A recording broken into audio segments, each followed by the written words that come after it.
Unfortunately, a couple of factors impacted Greg Russo's last season, with him missing a couple games and also his performance in general declining when Von Miller received a season-ending injury. However, prior to this, Russo's beginning of the season was nothing to turn your nose up at. He received 4 sacks in 4 games to start the year, finishing with 8 ultimately. But it was his continual development that you could see across the last 2 seasons that makes Russo look like a freakish athlete that could be anything in this league. While I don't think right now he's ready to be that Bills #1 rusher, I think he's proving that his development and that he can learn from players like Von Miller in order to be that next big thing in this league. Gregory Russo's freakish athleticism paired with his 6'6" frame can really be developed in this league, because you really need to remember that this guy only had 1 year of experience prior to entering the league at that defensive end position.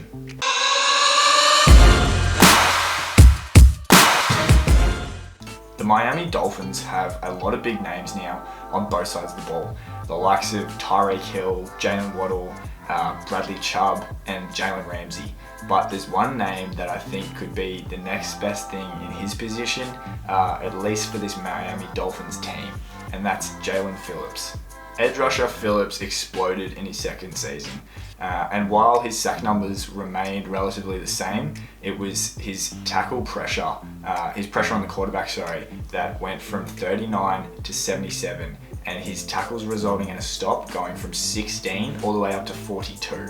For me, the eye test is the biggest giveaway for Phillips. You just got to watch a game last season and you could see that this guy was causing havoc in every Miami game for the opposing team.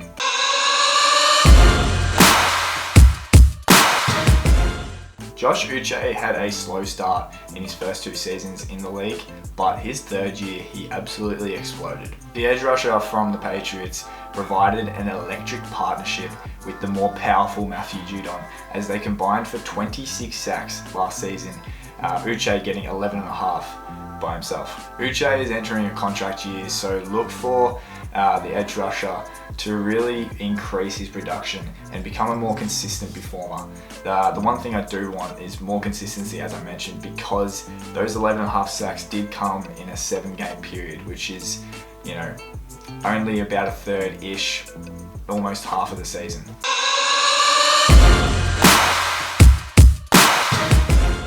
New York Jets defense is now headlined by none other than Sauce Gardner, and rightfully so. He's become one of the best cornerbacks in the league after his first year. But successful teams cannot rest on their laurels.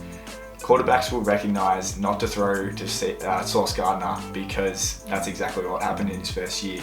So you need other guys covering those other wide receivers / tight ends. And a brilliant number 2 is DJ Reed in the shadow of Sauce Gardner. As I mentioned, Sauce Gardner had little to do at times because quarterbacks would just avoid him, which meant DJ Reed had a lot to do, and he did this successfully. Reed had career highs in tackles with 80 and also career highs in passes defended with 12. He also managed to grab an intercept and a forced fumble along the way.